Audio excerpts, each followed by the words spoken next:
एक जंगल में चंपक और हैरी नाम के दो खरगोश रहते थे। हैरी चंपक का बड़ा भाई था। हैरी चंपक की बहुत चिंता करता था क्योंकि चंपक हमेशा जंगल में बहुत शरारत करता।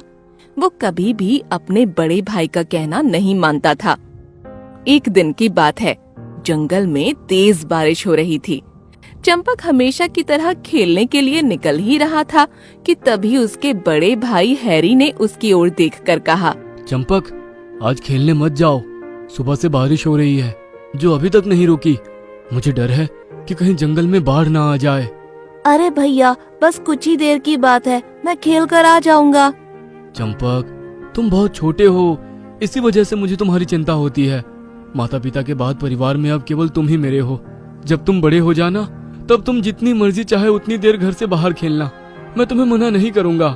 ओहो हैरी, अब ये इमोशनल बातें करके मेरा मूड मत खराब करो। मेरी बात को समझो चंपक, मैं तुम्हारा बड़ा भाई हूँ, तुम्हें मेरी बात माननी चाहिए। हाँ हाँ ठीक है, बड़े भाई हो, बड़े भाई की तरह रहो, मेरे पिता बनने की कोशिश मत करो। हैरी ने चंपक को बहुत समझाने की कोशिश की, मगर चंपक नहीं माना और अपनी आदत के मुताबिक बारिश में ही अपने घर से निकल गया।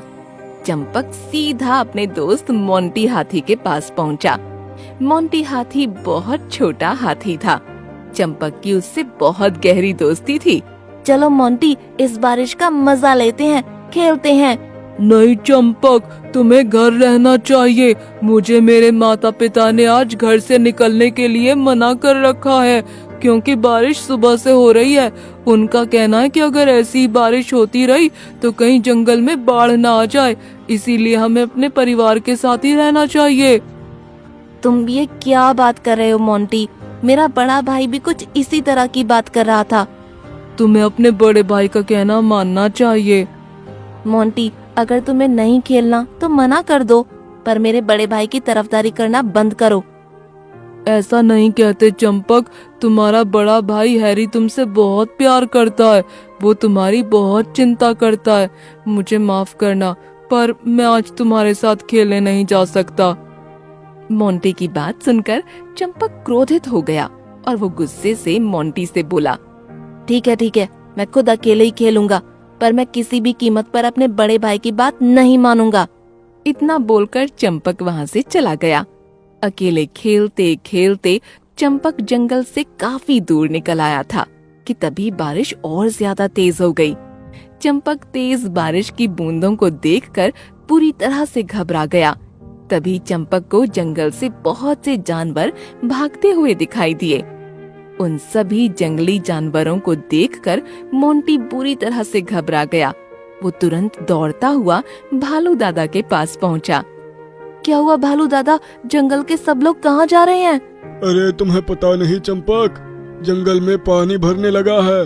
सभी जानवर बाढ़ से बचने के लिए भाग रहे हैं। इतना कहकर भालू दादा भी वहाँ से चले गए। चंपक और घबरा गया। तभी उसकी नजर अपने दोस्त मोंटी पर पड़ी जो अपने माता पिता के साथ था। चंपक तुरंत दौड़ता हुआ मोंटी के पास पहुंचा। हैरी कहाँ है? उसने आने से साफ इनकार कर दिया। मोंटी की बात सुनकर चंपक के माथे पर चिंता की लकीरें झलकने लगीं। चंपक रात से सुबह तक हैरी का इंतजार करता रहा, मगर हैरी नहीं आया। अगले दिन बारिश रुक गई और सभी जानवर अपने अपने घर में चले गए।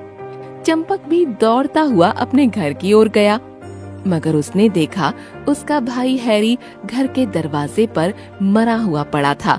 दरअसल हैरी चंपक को ढूंढता रहा।